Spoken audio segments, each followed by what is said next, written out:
Ma? Nandito na po ako. Ma? Nak, may extra ka ba dyan? Wala na kasing pang maintenance yung kuya mo eh. Ano mo, dahil pa natin bayarin mo. Oh, pasensya na po. Alam po kasi yung inita ko ngayong araw eh.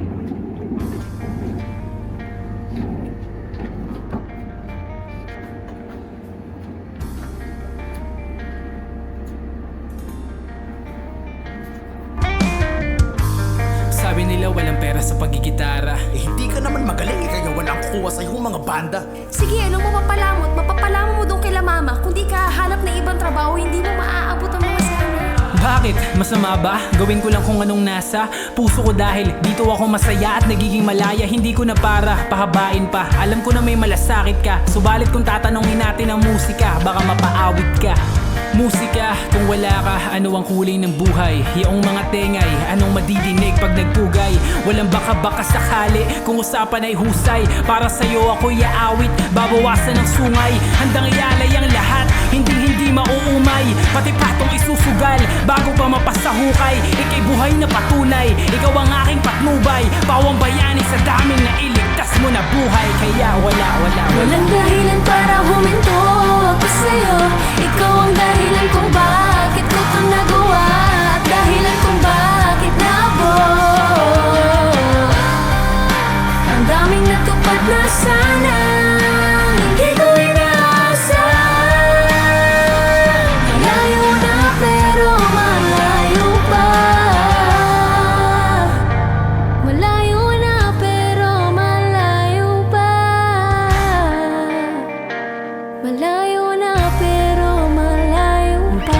Nagsimula ang lahat ng merong madaanang tumutugtog para sa Diyos na nagkakasiyahan. Kapag humihinto ako para lang masilayan, ay para bang humihinto din ang mundo ko habang nanunood, nakikinig sa kanila. Basta kahit anong bandang madaanan mag-isa. Simula noon sa akin tila di na nag-iba, hanggang sinabi sa sarili gusto ko maging sila. Subalit di ko alam kung posible ba o mag-iba. Doon ko natutuhang kailangan mo laging maniwala sa sarili mo at bakit lagi maging abala para mangyari lahat ng mga bagay na hindi nakikita na mata. Walang dahilan para huminto ako sa'yo. Ikaw ang dahilan kung bakit ko ito nagawa. At dahilan kung bakit naabot ang daming natupad na sana hindi ko inaasahan. Malayo na pero malayo pa. Malayo na pero malayo pa. Malayo na pero malayo pa. Naaalala ko noon, kahon lang ng palito ang tugon. Walang ibang pagpipilian kaya doon ko tinoon. Pinagana sa pamamagitan ng malikot naming imahinasyon. Maraming salamat kuya mo ko yung apoy dala ko. Magba hanggang ngayon naging obligasyon. Dahil di nalaro to lahat ng mga aral ay sinaulo. Lahat ng hadlang di ako napasuko sa kadahilan ang gusto ko matuto. Kaya sinapuso ko at tinabuso ko ang pagkakataon para mahubog ngayon na sukli nito ay para sa aking pamilya. Kailangan kong maitaguyod. Hello, Ma? Anak, wala na yung kuya mo. Sa daming pagkakataong ako yung mali.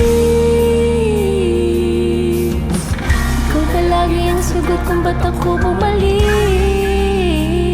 Sa daming mga sinasabi nila, hindi nagpatinag, hindi nag-iba. Kaya tanong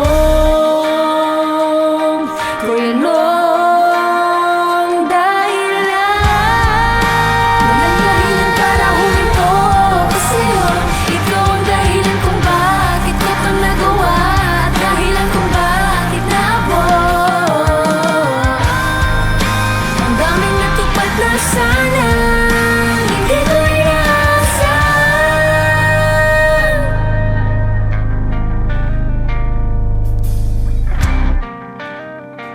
Malayo pa